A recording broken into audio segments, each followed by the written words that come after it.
Terima kasih Tuhan. Terima kasih Yesus. Haleluya.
Kau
Kami berserah Tuhan.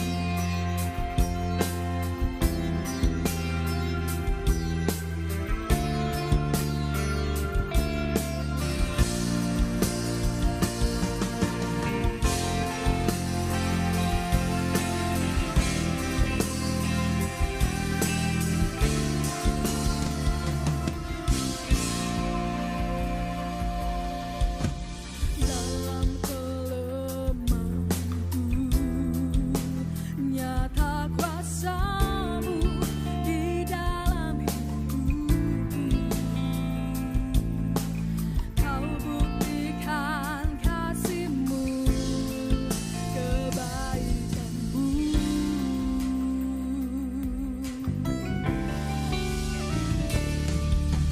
Tak sedetik pun ragu, Kau yang menopangku, tuntun langkahku. Hanya Engkau kekuatan,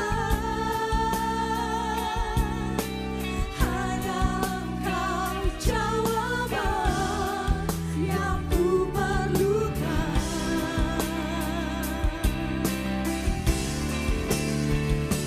Walau beribu rebah di kiriku, berlaksa terserak di sisi kananku, Kau Tuhan Allah kekuatan, sanggup menolong hidupku. Walau beribu rebah di kiriku, berlaksa terserak di sisi kananku, Kau Tuhan Allah kekuatan, sanggup menolong hidupku.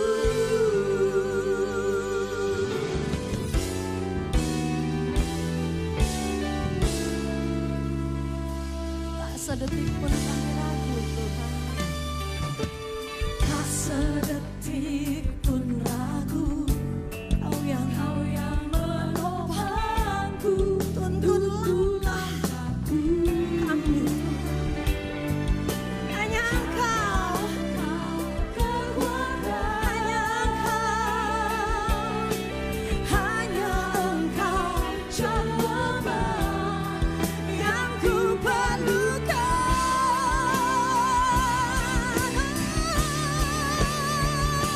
Walau beribu rebah di kiriku, berlaksa terserak di sisi kananku, Kau Tuhan Allah kekuatan, sanggup menolong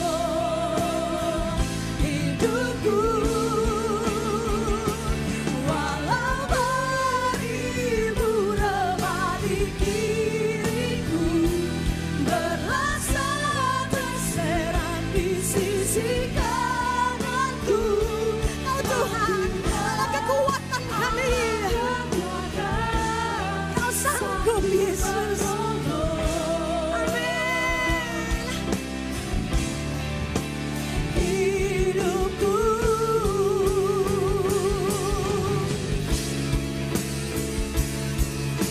perlindungan kami hanya di dalam-Mu Tuhan, tiada yang lain.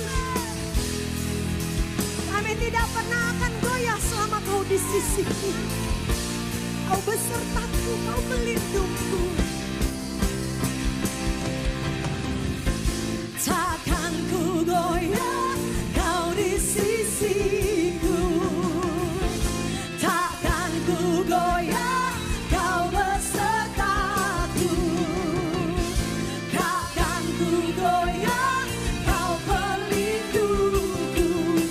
Kuasa-Mu sempurna atasku.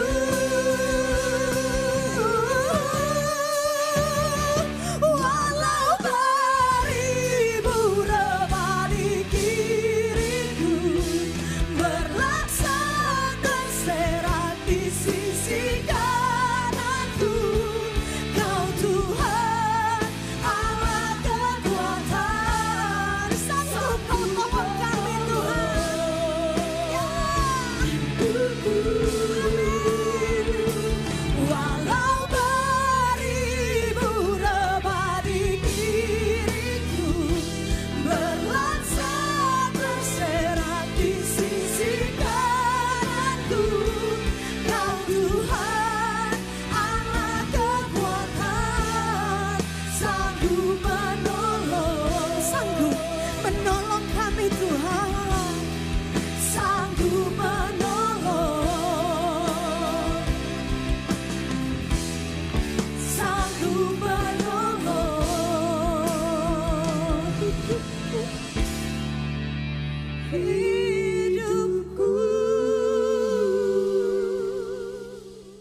gelap yang menderu, ku tenang di dalam-Mu. Di tengah badai yang mengamuk, ku aman bersama-Mu. Di tengah dunia tak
ada yang dapat hadapi aku, sebab Yesus besertaku.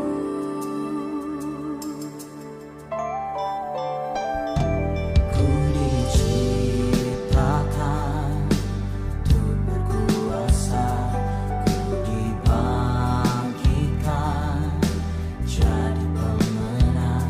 Tiada yang dapat kalahkan aku, kau beriku kemenangan. Ku nyanyi haleluya, ku sorak haleluya. Mujizat besar pasti terjadi dalam hidupku. Ku nyanyi haleluya, ku sorak haleluya. Mujizat besar selalu terjadi atas gerejaku.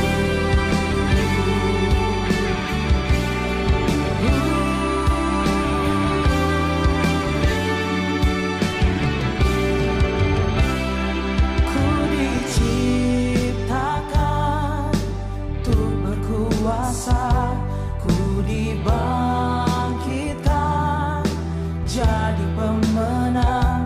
Tiada yang dapat kalahkan aku, kau beriku kemenangan.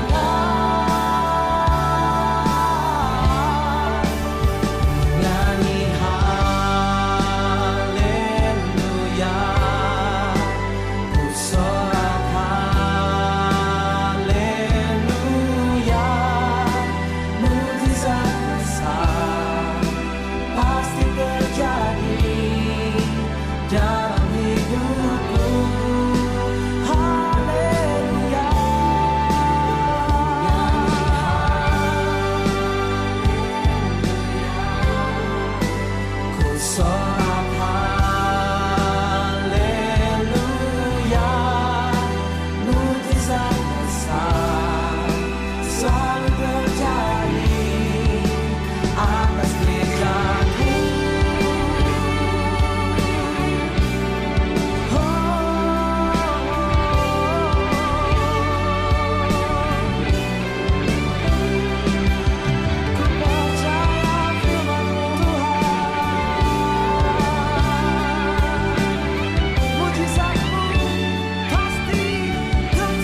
atas gereja-Mu.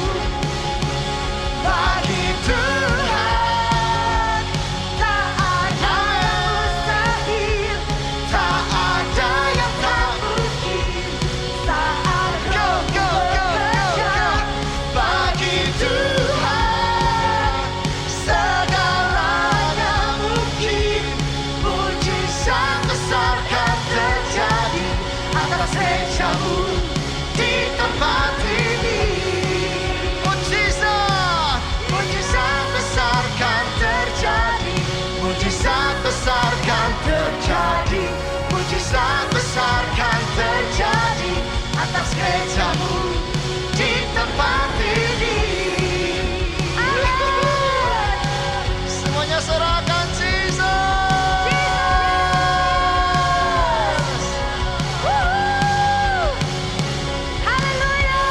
Sorak-sorai yang paling meriah bagilah kita. Katakan Yesusku dahsyat. Yesusku hebat. Yesusku luar biasa. Sekali lagi kemuliaan yang paling meriah bagilah kita. Haleluya.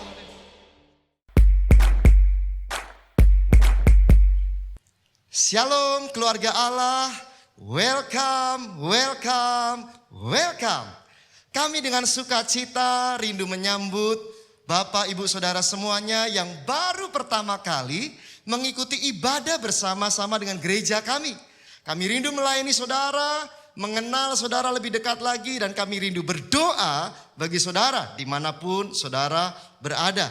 Itu sebabnya bagi saudara yang rindu dilayani lebih lagi, saudara bisa menghubungi nomor yang tertera di layar monitor saudara, atau saudara bisa menghubungi Jonathan Setiawan Ministries. Kami rindu berdoa dan melayani saudara lebih lagi. Tuhan memberkati. Dan saat ini adalah waktu yang terbaik bagi kita semuanya untuk membawa persembahan kita kepada Tuhan. Mari kita bawa persembahan kita angkat dan kita berdoa.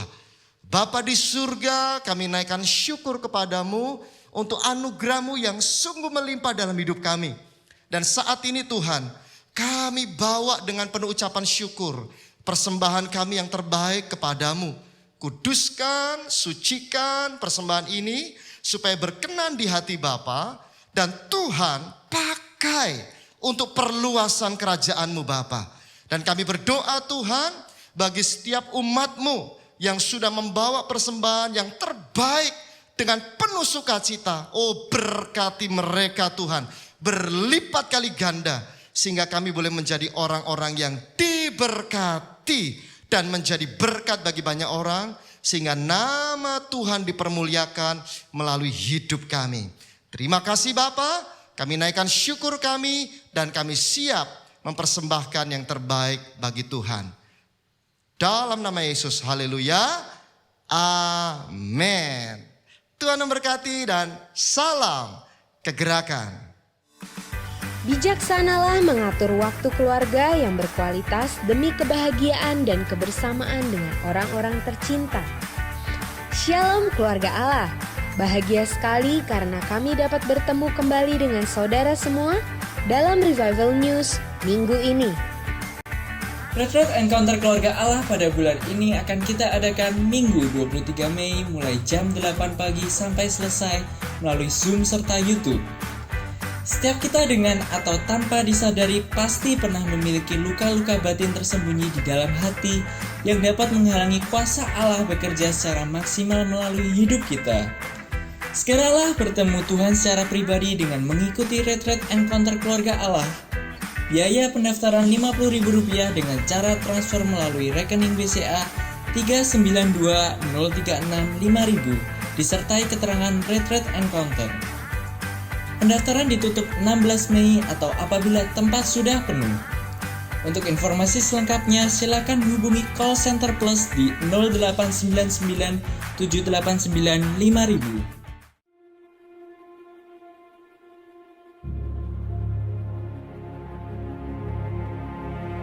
Namun benar yang kukatakan ini padamu adalah lebih berguna bagimu jika aku pergi, sebab Jikalau aku tidak pergi, penghibur itu tidak akan datang padamu. Tetapi jika aku pergi, aku akan mengutus dia kepadamu.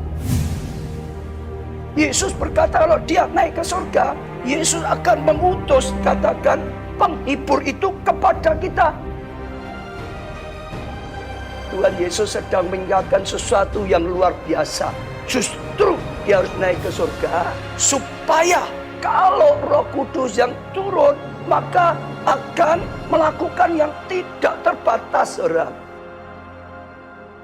Finishing the unfinished. Demikianlah Revival News minggu ini. Tetap sehat, tetap semangat, dan salam Roh Kudus berkarya. Tuhan Yesus memberkati. Shalom, nama saya Sari, saya Jemaat Keluarga Allah Solo. Saat ini saya mau menyaksikan kebesaran Tuhan di hidup saya. Bermula dari tahun 2015, setelah saya menikah, saya memulai usaha. Usaha saya saat itu dari nol, dibawa Tuhan naik, diberkati luar biasa. Dari yang cuma omsetnya ratusan ribu, sampai tiap bulan itu sampai ratusan juta. Tapi saat itu semua yang Tuhan beri, berkat Tuhan saya pakai untuk kesenangan saya sendiri. Akhir tahun 2019, usaha saya hancur. Semua yang saya miliki, mobil, rumah, semuanya itu habis, nggak bersisa.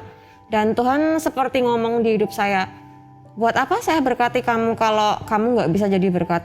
Saat itu saya benar-benar hancur, kecewa pada diri saya sendiri, putus asa, sudah nggak ada harapan lagi buat hidup. Sampai beberapa kali itu saya sempat mau mengakhiri hidup.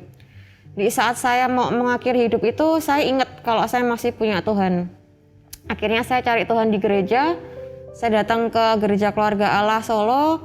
Waktu saya masuk ke pelatarannya gedung gereja itu, saya sudah merasa hati saya itu kayak teriris-iris. Saya nangis dari awal di depan itu sampai masuk pujian, penyembahan, firman Tuhan disampaikan.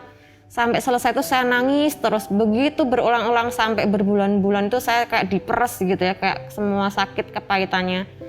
Tapi setelah itu pandemi menyerang, jadi gereja lockdown, nggak bisa ibadah onsite. Saya kayak kebingungan karena saya merasa nggak ada damai gitu. Jadi saya cari-cari khotbah itu lewat YouTube. Saya cari khotbah Pak Obaja, Pak Jo, dan Bunita. Sampai akhirnya saya ketemu khotbah Bunita. Khotbah Bunita itu benar-benar sangat memberkati, luar biasa di hidup saya. Semuanya seperti jadi rema di hidup saya. Ada satu yang benar-benar mengubah hidup saya saat ini. Saat itu Bunita menyampaikan, gimana sih caranya dengar suara Tuhan? Bunita ngomong, kalau kamu pengen dengar suara Tuhan, doa puasa 100 hari, di saat kamu berpuasa, kamu tambahin jam doa kamu tambahin jam baca firmanmu. Lakukan itu selama 100 hari, nanti kamu pasti bisa dengar suara Tuhan. Kalau dalam 100 hari itu kamu masih nggak bisa nangkep, nggak bisa dengar suara Tuhan, berarti ada yang salah. Kamu datang nanti ke saya gitu. Jadi saya tangkap itu, saya mau buktikan. Setelah itu saya melakukan doa puasa. Pada saat awal-awal saya mulai doa puasa itu, suami saya sudah bekerja di perusahaan yang dia itu baru masuk sekitar 3 bulanan.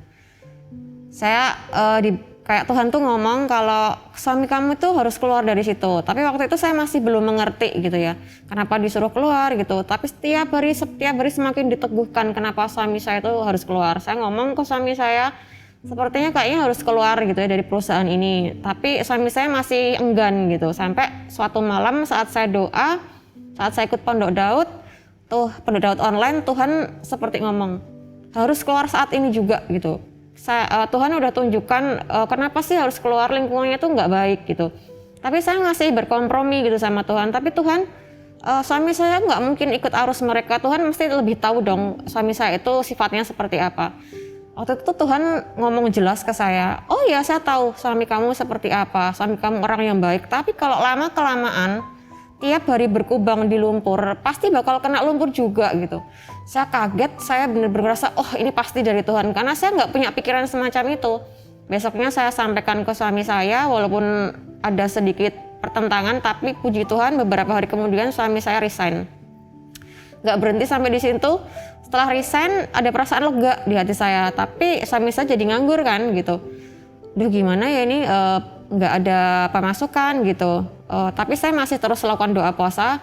Saya ikut pondok daud online terus sampai Tuhan kayak kasih peneguhan buat saya kalau bakal Tuhan kasih jalan. Suatu malam saya lagi ngobrol gitu, doa sama Tuhan, Tuhan kalau Engkau berkehendak, tolong gantikan pekerjaan suami saya yang hilang ini dengan pekerjaan yang baru, pimpinan yang baik, teman kerja yang baik, lingkungan yang baik, semua yang baik yang berasal dari Engkau gitu.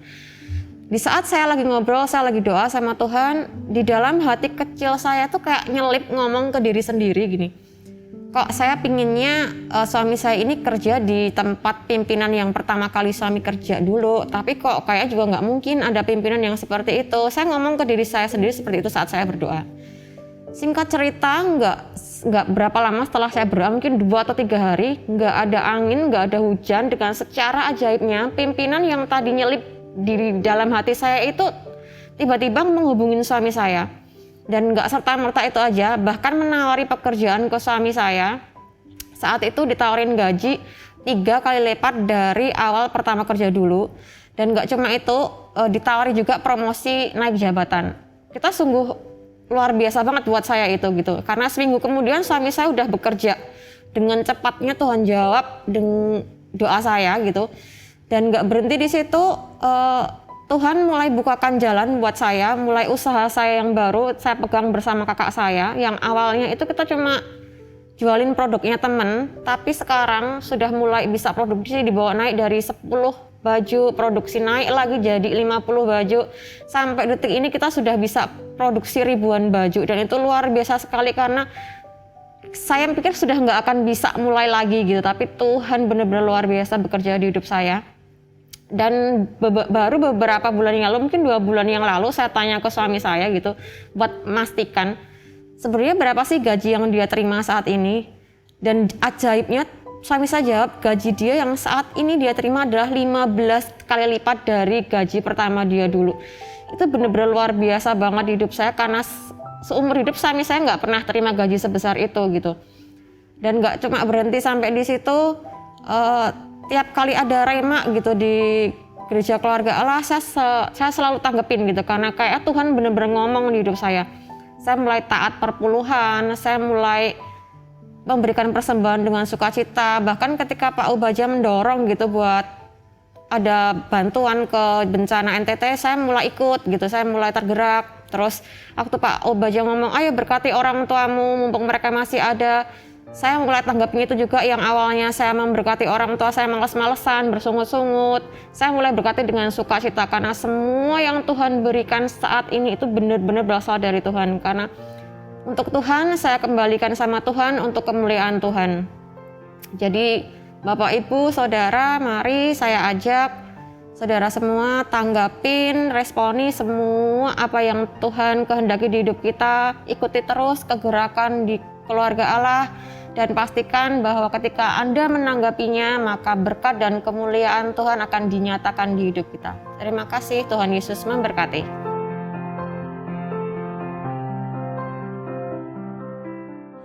Kami percaya Tuhan, Roh Kudus-Mu ajaib. Amin. Kami buka hati kami. Haus akan Engkau, Roh Kudus.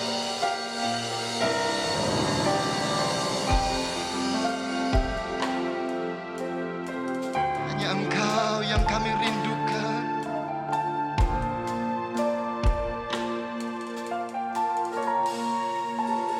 Kau ku rindu.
kuasa-Mu atas kami, berhembuslah penuhi hati ini.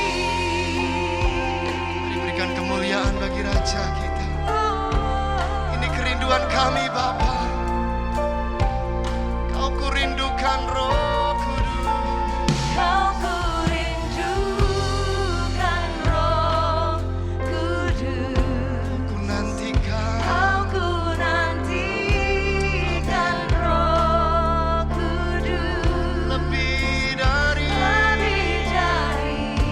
segalanya. Di hidupku. Kau kuperlukan. Perlukan Roh Kudus. Engkau yang kami butuhkan. Aku butuhkan Roh Kudus. Lebih dari semua yang ada di hidup.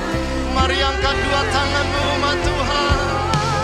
Berembuslah.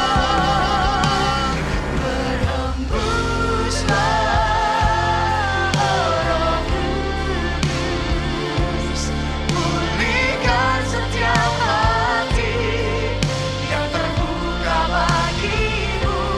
Nyatakanlah, Roh Kudus, kuasa-Mu atas kami.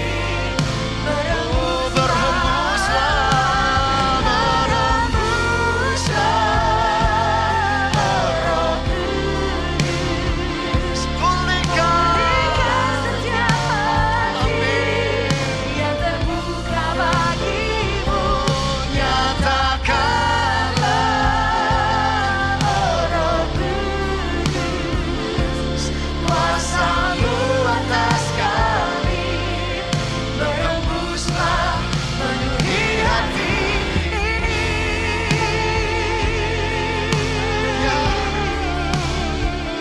Ini kerinduan kami Bapa. Kami haus akan Engkau. Berembuslah Roh Kudus. Jamah lawan setiap kami Roh Kudus. Mari angkat kedua tanganmu bersama. Berembuslah, oh Roh Kudus, pulihkan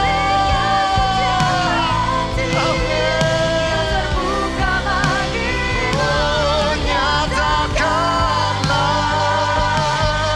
Roh Kudus, Kuasa-Mu atas kami. Berembuslah, berembuslah.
berkata orang yang haus dan lapar pasti akan dipuaskan. Makan firman-Mu Tuhan. Dalam Yesaya 40 ayat yang ke-28. Tidakkah kau tahu dan tidakkah kau dengar? Tuhan ialah Allah yang kekal, yang menciptakan bumi dari ujung ke ujung. Ia tidak menjadi lesu dan lelah, tidak terduga pengertiannya. Dia Tuhan memberi kekuatan kepada yang lelah dan menambah semangat kepada yang tiada berdaya. Orang-orang muda menjadi lelah dan lesu, dan teruna-teruna jatuh tersandung. Tetapi orang-orang yang menanti-nantikan Tuhan mendapatkan kekuatan yang baru. Mereka seumpama raja wali yang naik terbang tinggi dengan kekuatan sayapnya. Mereka berlari dan tidak menjadi lesu. Mereka berjalan dan tidak menjadi lelah.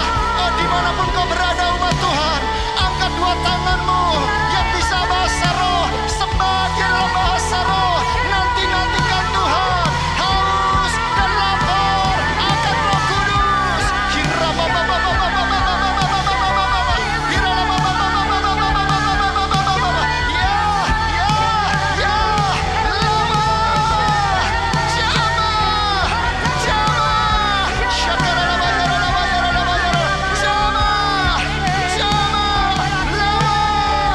Kami terima kuasa Roh Kudus.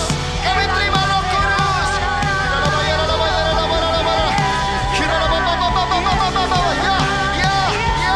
Engkau bekerja, Roh Kudus Engkau bekerja di rumah-rumah, keluarga-keluarga, penuh Roh Kudus. Rumah-rumah penuh Roh Kudus.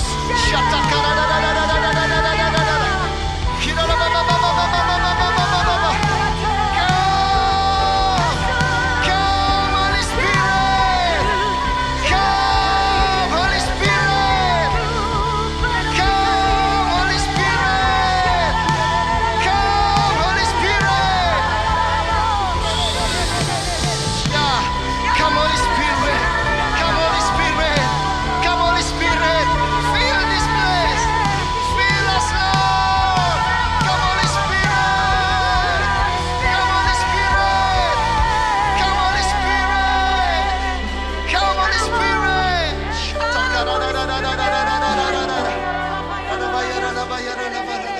Come, Holy Spirit. Come, Holy Spirit. Fall in this place. I need more and more of you. Fill me again with the power of your Spirit, Lord. Come, Holy Spirit. Come, Holy Spirit. Ya, Roh Kudus, pengurapan-Mu mengalir atas di setiap rumah-rumah. Pengurapan-Mu mengalir atas setiap keluarga-keluarga, dimanapun kami berada. Kuasa-Mu mengalir. Ya, come, Holy Spirit. Come, Holy Spirit. Ya, suami-suami penuh Roh Kudus, istri-istri penuh Roh Kudus, anak-anak penuh Roh Kudus.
Senang sekali hari ini kita merayakan ibadah kenaikan Tuhan Yesus.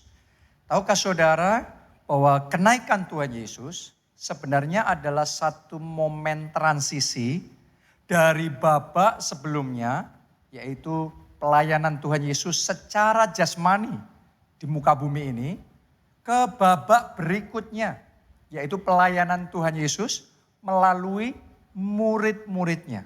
Oke, jadi ini adalah ibadah yang sedang kita rayakan, yaitu kenaikan Tuhan Yesus. Dan saya ajak saudara untuk belajar dari dua babak pelayanan Tuhan Yesus ini.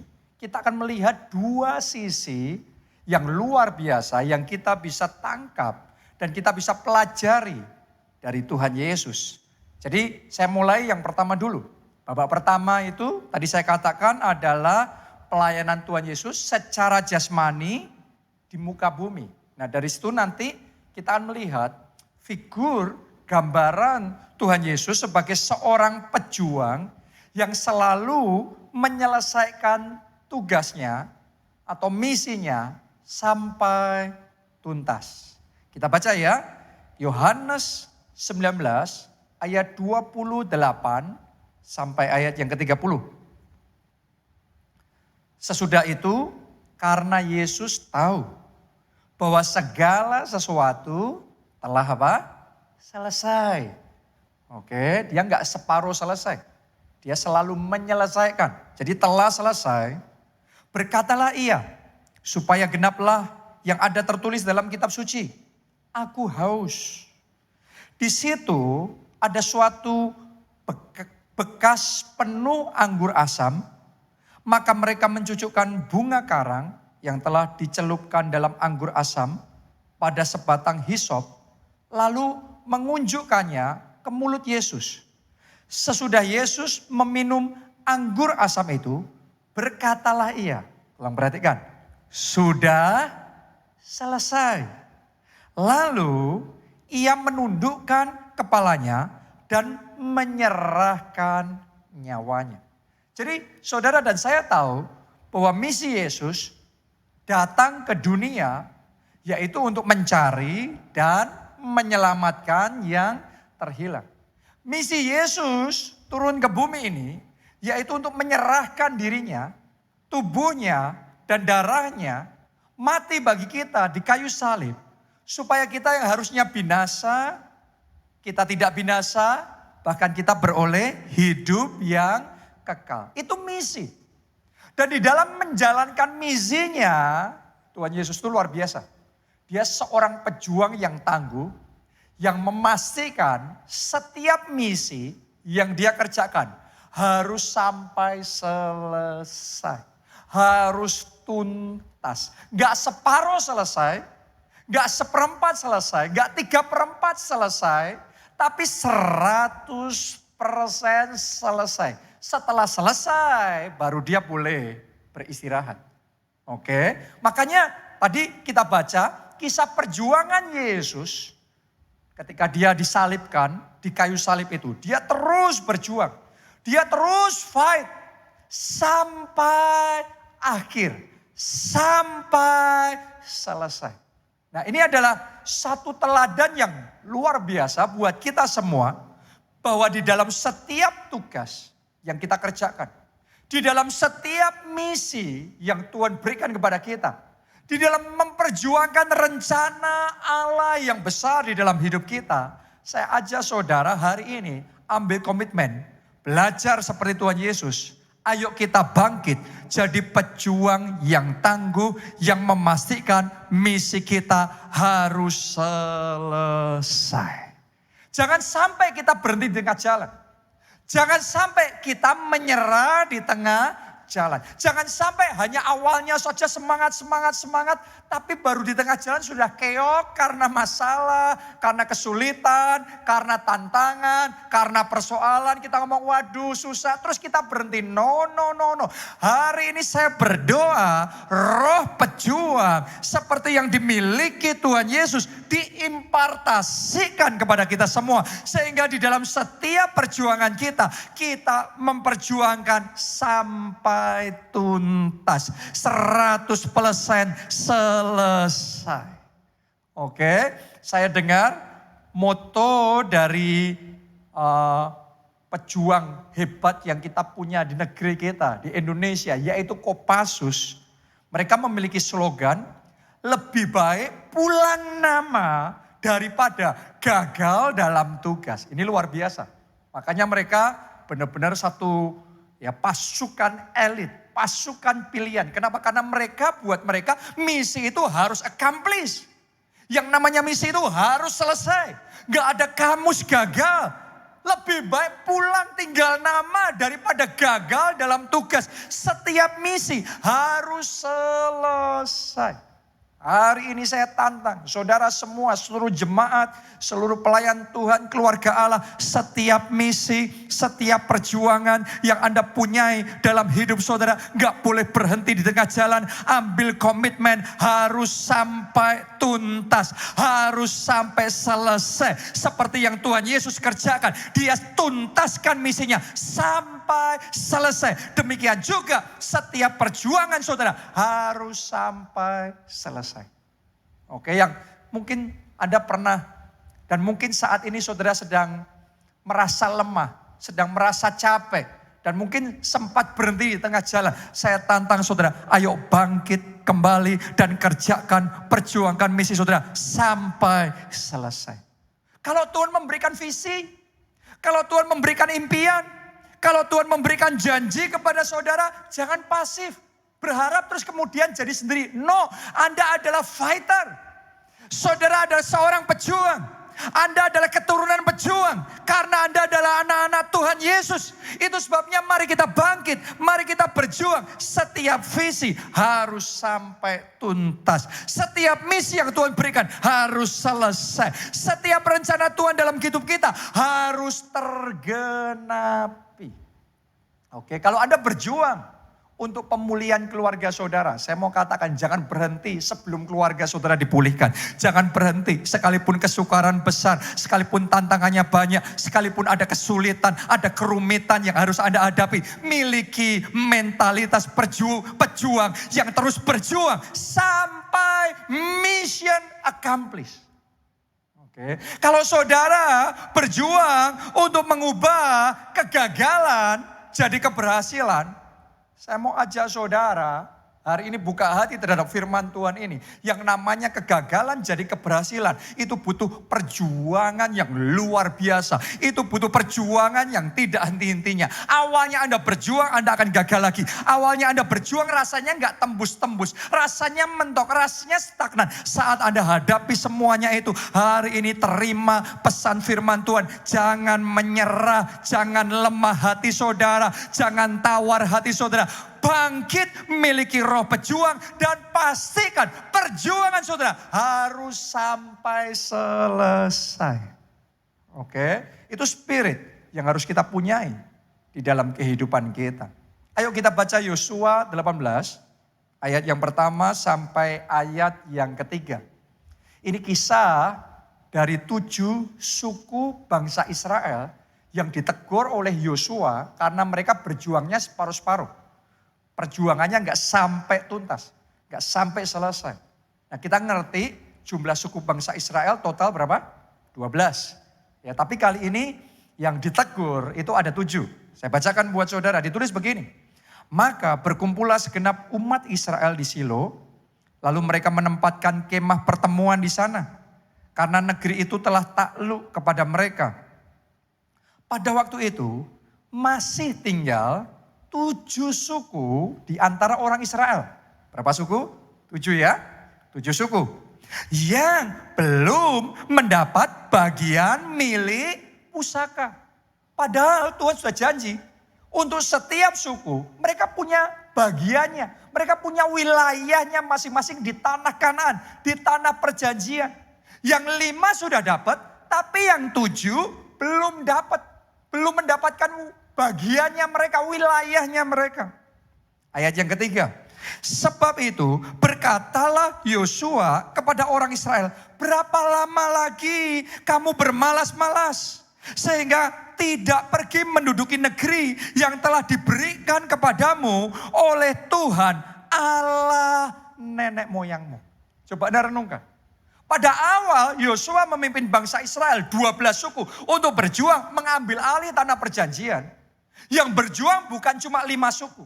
Yang berjuang 12 suku, semuanya berjuang, semuanya maju, semuanya fight, semuanya perang. Dan karena itu Tuhan menyertai mereka. Karena itu ada kemenangan. Sehingga wilayah demi wilayah ditaklukkan. Jadi mereka ini sebenarnya adalah fighter. Mereka ini sebenarnya adalah pejuang. Jadi yang pejuang bukan cuma 5 suku. Yang 7 suku juga pejuang. Tapi di dalam perjuangan mereka, mungkin karena butuh waktu yang panjang. Awalnya mereka all out, awalnya mereka berjuang. Tapi sampai di tengah jalan mereka mulai capek. Mereka mulai mengendurkan perjuangannya. Mereka mulai bersantai-santai. Mereka mulai bermalas-malasan. Mereka nggak lagi 100% all out. Sehingga sampai di titik tertentu Yosua negur mereka, kenapa kamu bermalas-malasan? Tuhan sudah berikan negeri itu. Tuhan sudah janji itu buat kamu. Kenapa kamu gak bangkit dan rebut wilayah itu? Artinya kalau kita gak punya prinsip dalam hidup kita bahwa perjuangan harus sampai tuntas, maka dalam hidup kita akan banyak wilayah, akan banyak janji Tuhan, akan banyak berkat yang sebenarnya Tuhan sudah berikan, Tuhan sudah sediakan buat kita. Tapi kita tidak bisa terima gara-gara kita gak mempunyai prinsip bahwa perjuangan harus sampai tuntas. Ini yang disebut dengan terlena. Jadi 7 suku bangsa Israel ini, mereka fighter, mereka pejuang, mereka pemenang. Tapi terlena. Sampai di titik tertentu mereka mulai bersantai. Makanya ditegur sama Yosua. Hari ini buka hati saudara masing-masing. Jangan-jangan ada misi yang Tuhan berikan yang saudara nggak kejar lagi. Jangan-jangan ada mimpi, ada impian yang Tuhan pernah berikan sama saudara. Yang Anda sudah rasanya capek, Anda berhenti berjuang, berhenti all out seperti dulu lagi. Nggak seperti awal saudara melayani Tuhan. Nggak seperti awal saudara gigih memperjuangkan janji Tuhan itu. Anda sudah ya kalau dapat ya dapatlah, nggak ya sudah. Tahukah saudara bahwa mentalitas yang seperti itu susah untuk kita bisa mendapatkan apa yang Tuhan sudah mau berikan. Jadi dari pihak Tuhan dia sudah mau berikan, tapi itu tidak bisa kita terima kalau kita tidak mempunyai mentalitas prinsip perjuangan harus sampai selesai. Ya, jadi hari ini buka hati saudara, terima teguran firman Tuhan. Jangan bermalas-malasan lagi, jangan kendorkan perjuangan saudara. Ayo bangkit para pahlawan-pahlawan Allah yang gagah perkasa. Anda adalah pejuang-pejuang yang sejati. Jangan berhenti di tengah jalan, jangan kendor di tengah jalan. Ayo bangkit, perjuangan Anda harus tuntas. Seperti Yesus menuntaskan perjuangannya, Anda harus menuntaskan perjuangan saudara. Jangan terlena. Tahukah saudara, penyebab pejuang, penyebab pahlawan bisa terlena ada beberapa. Yang pertama karena lelah. Sudah lama berjuang, gak nyampe-nyampe. Gak dapet-dapet, gak menang-menang, capek. Karena capek sudah, lelah. Ya, sehingga gak fight-nya all out lagi, gak 100% lagi. Itu penyebab yang pertama, terlena. Yang kedua, karena kenyamanan hidup. Ada orang yang sudah mengalami kemenangan karena berjuang, terus kemudian terjadi terobosan, mengalami kemenangan, terus kemudian nyaman di level itu. Padahal Tuhan sudah mau bawa ke level berikutnya, ke beberapa level berikutnya. Tapi sudah terlalu nyaman di level itu sehingga tidak bisa mendapatkan dan mengalami apa yang Tuhan sudah rancangkan. Mengalami kemuliaan yang lebih besar. Terlena. Sebagian lagi terlena kenapa? Karena tergoda. Iblis pinter. Ada godaan-godaan, ada iming-iming. Sehingga akhirnya fokusnya teralih. Bukannya pada visi yang Tuhan berikan. Bukannya pada janji Tuhan. Bukannya pada perjuangan yang harusnya dia kejar. Tapi pada godaan-godaan. Pada godaan dosa. Pada iming-iming ini itu. Bukannya lurus ke depan perjuangannya. Tapi ke kiri dan ke kanan. Itu menyebabkan sebagian orang terlena. Ada lagi yang terlena. Kenapa? Karena lalai. Terlena karena pandemi. Berapa banyak orang yang karena pandemi, situasi kondisi, terus kemudian terlena. Benar apa tidak? Ibadahnya mulai terlena. Doa pribadinya, hubungan pribadinya sama Tuhan mulai terlena. Pelayanannya mulai terlena. Bersaksinya, selamatkan jiwanya mulai terlena. Pondok Daudnya mulai terlena. Sebagian lagi terlena karena kesulitan hidup. Jadi ada beberapa penyebab orang terlena. Hari ini buka hati saudara lebar-lebar untuk setiap perjuangan, untuk setiap misi yang Tuhan berikan kepada saudara. Itu tidak boleh gagal, tidak boleh separuh jadi, semuanya harus jadi, sepenuhnya harus tergenapi. Perjuangan harus tuntas, kita harus berhasil. Karena saudara semua jemaat keluarga Allah adalah pemenang, bahkan kita lebih dari pemenang. Walaupun tentunya saya sadar saat ini suasana di negeri kita sedang dalam suasana liburan. Tapi Anda harus ngerti, walaupun suasananya liburan, tapi iblis gak pernah libur loh. Makanya doamu jangan libur, saat teduhnya jangan libur, ibadahnya jangan libur, melayani Tuhannya jangan libur. Saya ajak saudara hari ini bangkit. Para pahlawan-pahlawan Allah. Doanya maksimal. Perjuangannya maksimal. Firman Tuhannya maksimal. Melayani Tuhannya maksimal. Menyenangkan Tuhannya maksimal. Perjuangan saudara harus sampai tuntas. Untuk setiap rencana Tuhan dalam hidup saudara sepenuhnya tergenapi. Untuk setiap berkat yang Tuhan sudah janjikan semuanya jadi dalam hidup saudara. Jadi itu adalah teladan yang Tuhan Yesus berikan. Yaitu yang namanya perjuangan harus sampai selesai. Ini pejuang sejati. Ini babak pertama dalam kehidupan pelayanan Tuhan Yesus di muka bumi ini. Ya, tadi saya katakan bahwa momen kenaikan Tuhan Yesus adalah momen transisi dari babak sebelumnya ke babak berikutnya. Babak berikutnya adalah pelayanan Tuhan Yesus melalui murid-muridnya. Nah ini yang kedua, di babak yang kedua ini kita akan belajar dan kita bisa belajar sosok Tuhan Yesus sebagai Bapa yang baik. Kalau yang pertama tadi Tuhan Yesus sosoknya sebagai pejuang sejati. Yang kedua ini Tuhan Yesus sosoknya sebagai Bapa yang baik. Kenapa kok saya ngomong seperti itu? Coba saudara renungkan. Setelah Tuhan Yesus mati, disalibkan, pada hari yang ketiga ia bangkit dari kematian. Hebatnya setelah bangkit, walaupun sudah selesai babak itu, Yesus ngomong sudah selesai. Tuhan Yesus nggak langsung naik ke surga. Benar apa tidak? Sebelum dia naik ke surga, Alkitab mencatat 40 hari terus menerus dia menampakkan dirinya kepada murid-muridnya. Sampai dengan akhirnya selesai 40 hari itu baru Tuhan Yesus naik ke surga. Ya. Jadi pertanyaannya begini, kenapa Tuhan Yesus menampakkan dirinya kepada murid-muridnya? Kenapa bukan kepada Pontius Pilatus? Bukan kepada para prajurit yang menganiaya dia? Bukan kepada orang-orang Farisi dan ahli Taurat?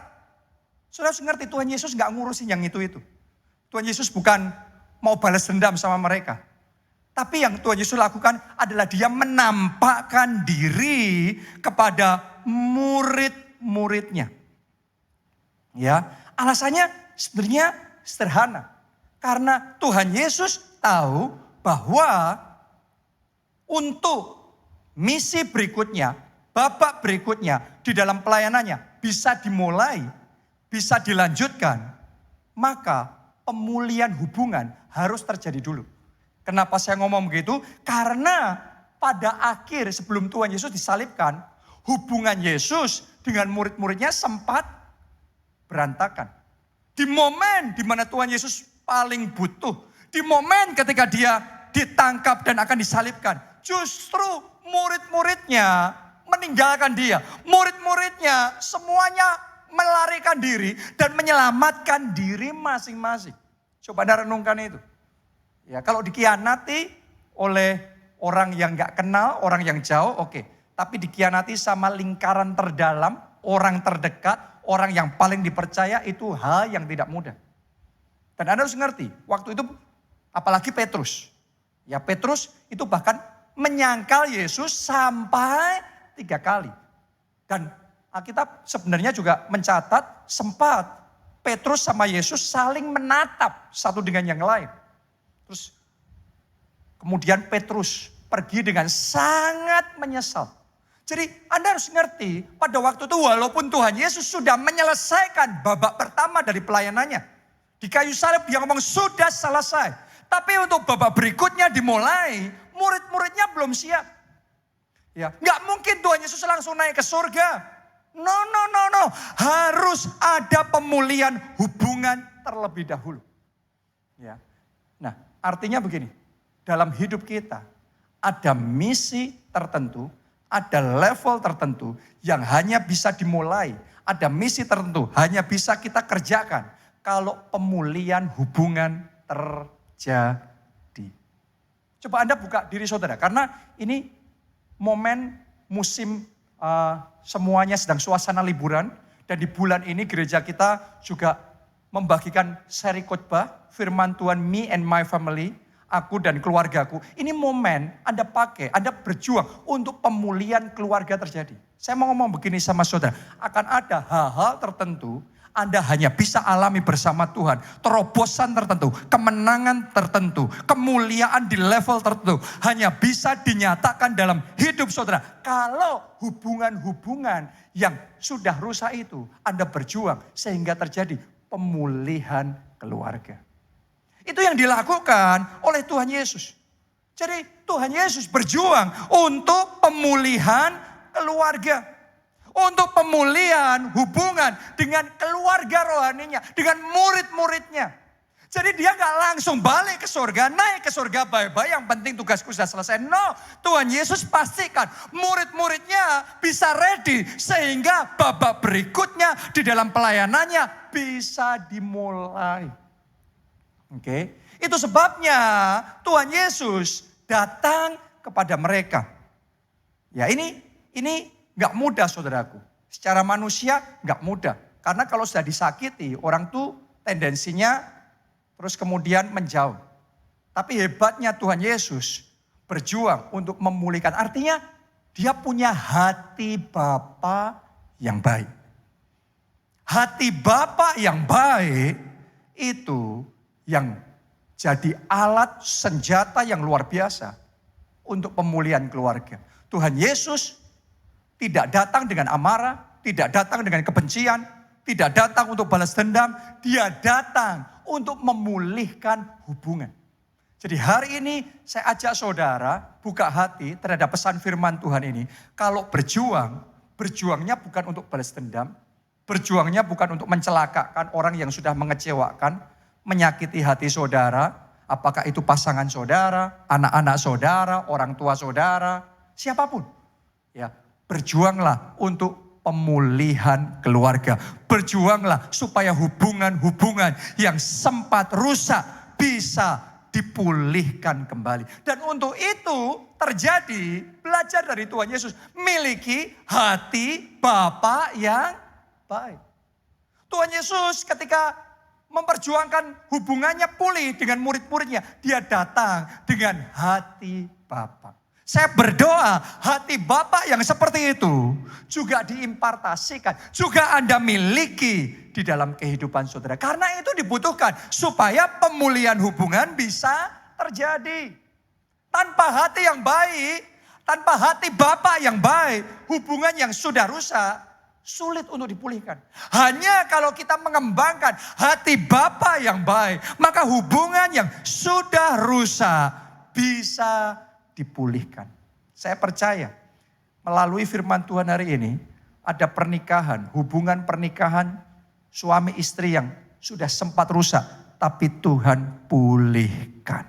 Hubungan antara orang tua dan anak yang sudah rusak, tapi Tuhan pulihkan. Hubungan kakak adik yang sempat rusak, tetapi melalui firman Tuhan hari ini, Tuhan pulihkan. Karena ada hati Bapa yang baik, yang diimpartasikan dan dibangkitkan di dalam hati saudara.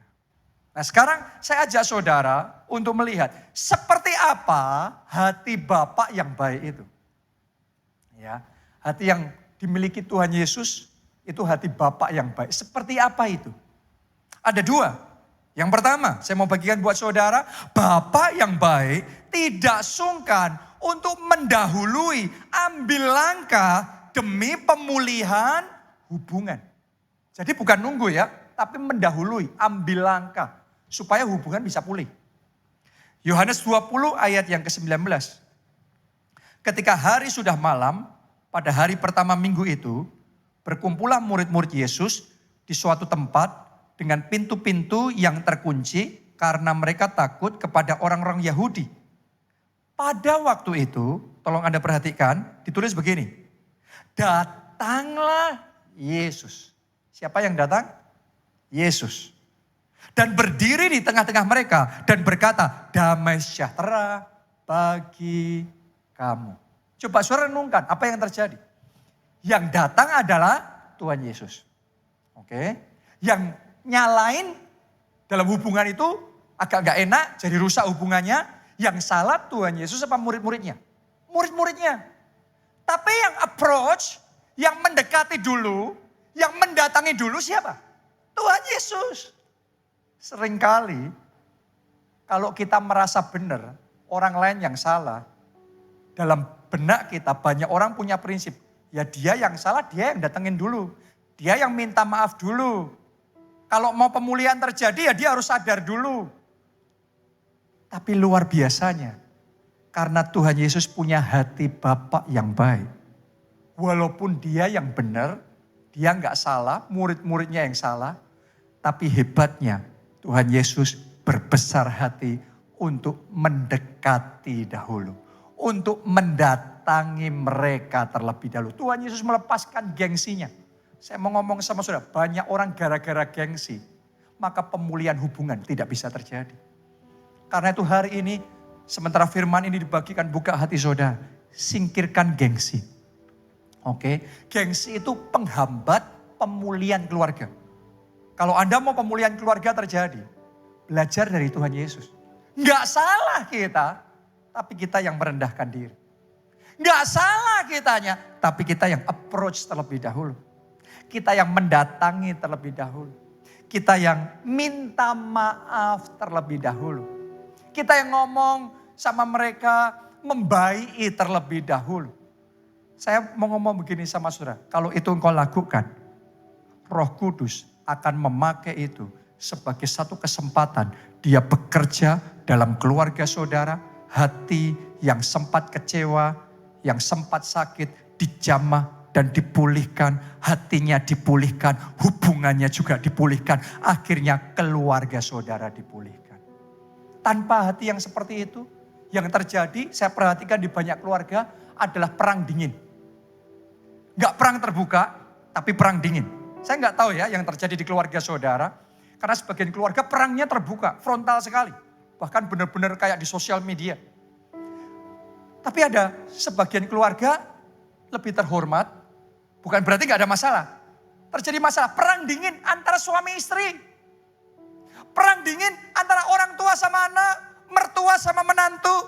Perang dingin antara kakak sama adik. Kenapa? Gengsi. Saya ajak saudara sementara kita merayakan kenaikan Tuhan Yesus. Ayo belajar dari Tuhan Yesus. Miliki hati Bapa yang baik. Yang tidak malu untuk ambil langkah lebih dahulu. Supaya hubungan yang rusak bisa dipulihkan. Justru yang ambil langkah dulu itu yang menang. Yang minta maaf terlebih dahulu itu yang hatinya lebih besar. Itu sebabnya saya ajak saudara miliki hati Bapa yang baik. Buat saya saudaraku, Pak Obaja, gembala senior kita, itu teladan yang luar biasa. Saya melihat dengan mata kepala saya sendiri. Saya ngerti ada orang-orang tertentu, itu kalau di belakang Pak Obaja itu jelek-jelekin, ngomongnya nggak baik, ngomong yang tidak-tidak. Dan Pak Obaja sebenarnya juga tahu. Tapi hebatnya Pak Obaja walaupun tahu dia tidak pernah nunggu dan kemudian kayak memandang rendah, kayak menjauh dari mereka. Hebatnya kalau ada pertemuan, dia ngelihat, dia yang datengin terlebih dahulu.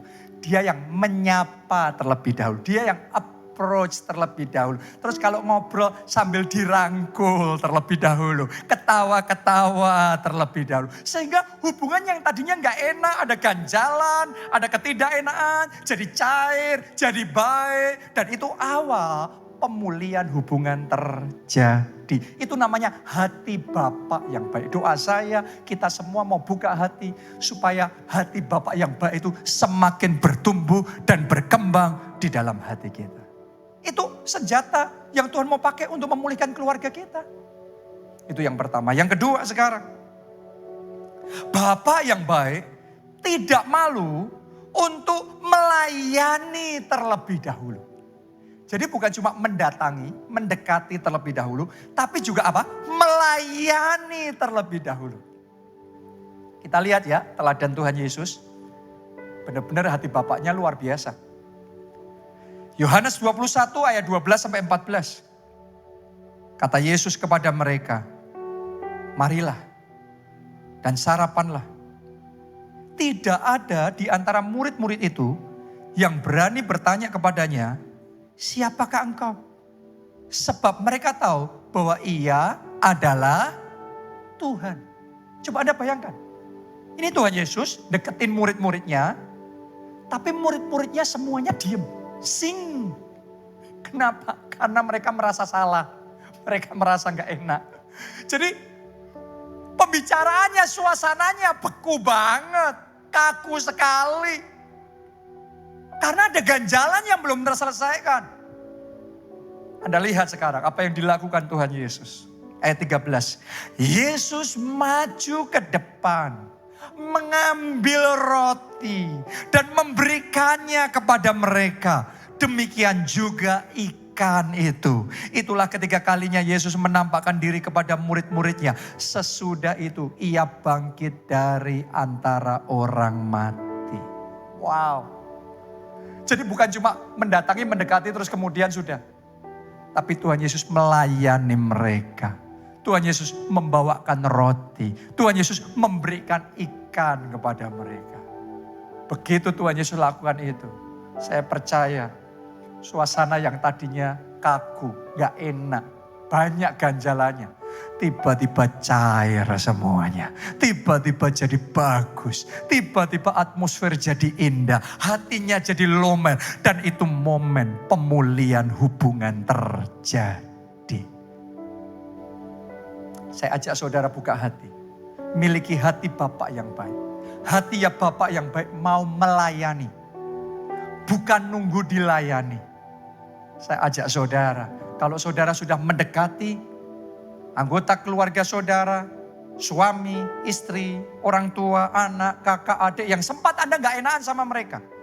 Jangan cuma deketin terus itu sudah. Ayo belajar melayani terlebih dahulu. Saya ajak saudara, jadi berkat terlebih dahulu. Itu yang Yesus lakukan. Bawa roti, bawa ikan, bawa makanan. Nabur kasih terlebih dahulu. Jangan nunggu. Jangan cuma mau deketin, minta maaf selesai. No, ayo tabur kasih. Ayo bangun hubungan terlebih dahulu. Itu hati Bapa yang baik dan hati yang seperti itu yang jadi alat Tuhan untuk mendatangkan pemulihan keluarga sungguh-sungguh terjadi. Di momen dimana kita sedang liburan pada saat ini, saya ajak saudara, saya tantang saudara semua. Ayo miliki hati Bapa yang baik seperti yang dimiliki oleh Tuhan Yesus. Dan gunakan kesempatan ini, ayo mendekati keluarga saudara. Ayo mendahului, melayani mereka. Jadi berkat buat mereka. Tabur kasih buat mereka. Anda lihat, Roh Kudus yang akan bekerja. Dan pemulihan keluarga akan terjadi. Anda yang mau, mari kita bangkit berdiri. Kita nyanyikan lagu ini bersama-sama. Roh-Mu yang hidup.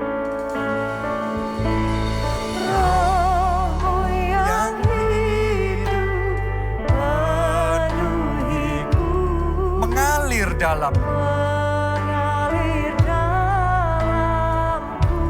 Jiwaku tenang. Jiwaku tenang bersamamu.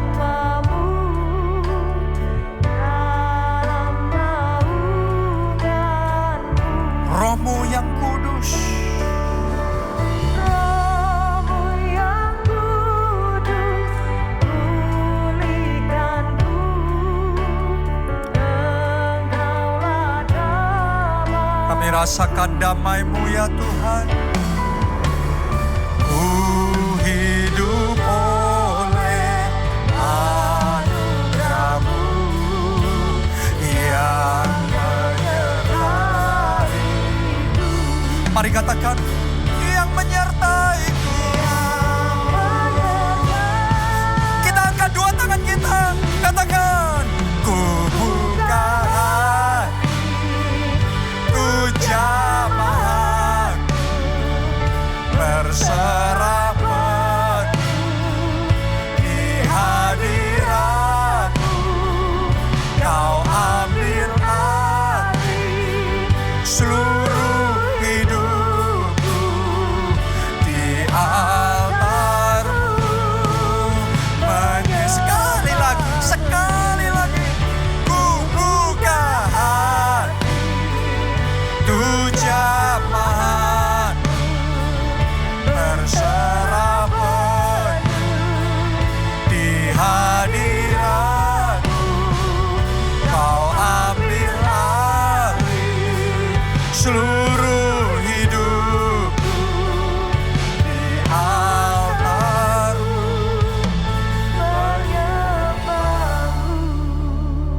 Hari ini sementara kita merayakan dan memperingati kenaikan Tuhan Yesus, saya ajak saudara, ayo teladani satu karakter yang luar biasa yang Tuhan Yesus miliki.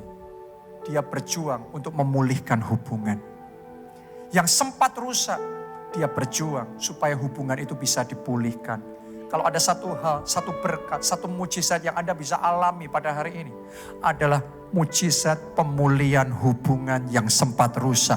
Mujizat pemulihan keluarga. Tapi untuk itu saudara butuh Yesus di dalam hati saudara. Saudara butuh Yesus masuk jadi Tuhan dan Juru Selamat dalam hidup saudara. Kalau Anda mau mengalami mujizat itu, keajaiban itu, Anda mau mengalami Yesus itu, mari saat ini Anda yang belum pernah terima Yesus sebagai Tuhan dan Juru Selamat, ini momen terbaik buat saudara. Amen. Anda yang sempat mundur dari Tuhan, mari mendekat kembali. Dedikasikan hidup saudara pada Yesus. Angkat dua tangan saudara, ikuti doa ini. Katakan, Tuhan Yesus, masuklah dalam hatiku.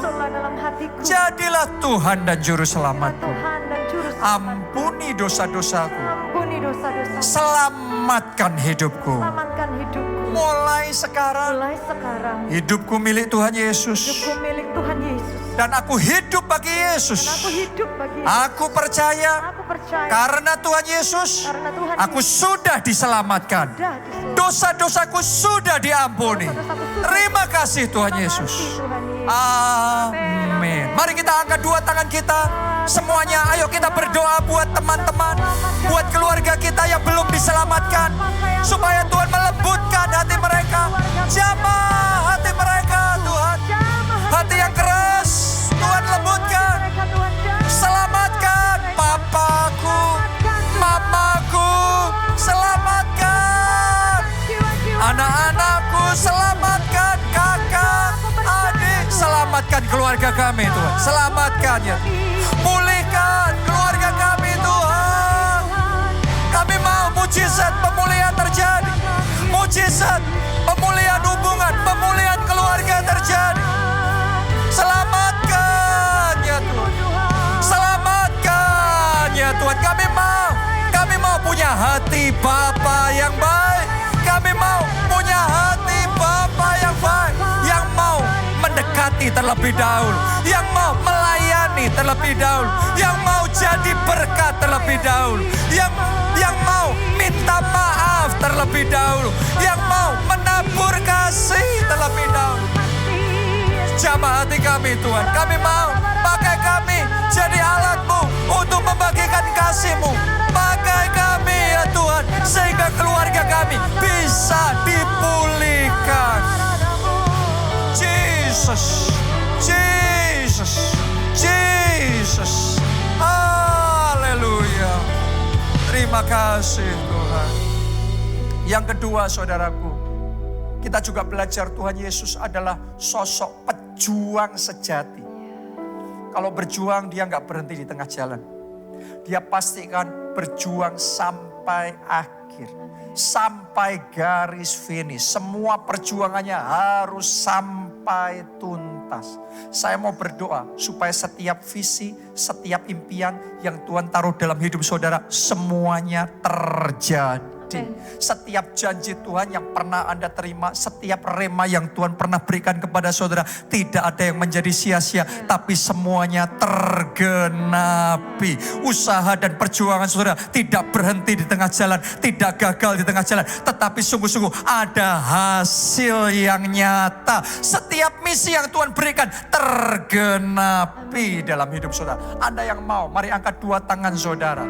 Ikuti doa saya. Katakan, di dalam nama Tuhan Yesus. Dalam nama Tuhan Yesus. Lebih kuat katakan, di dalam nama Tuhan Yesus. Dalam nama Tuhan Yesus. Setiap perjuangan yang dari Tuhan. Setiap perjuangan yang dari Tuhan. Setiap misi yang dari Tuhan. Setiap misi yang dari Tuhan. Setiap janji yang dari Tuhan. Setiap janji yang dari Tuhan. Tanpa terkecuali. Tanpa terkecuali. Semuanya. Semuanya. Tergenapi. Tergenapi.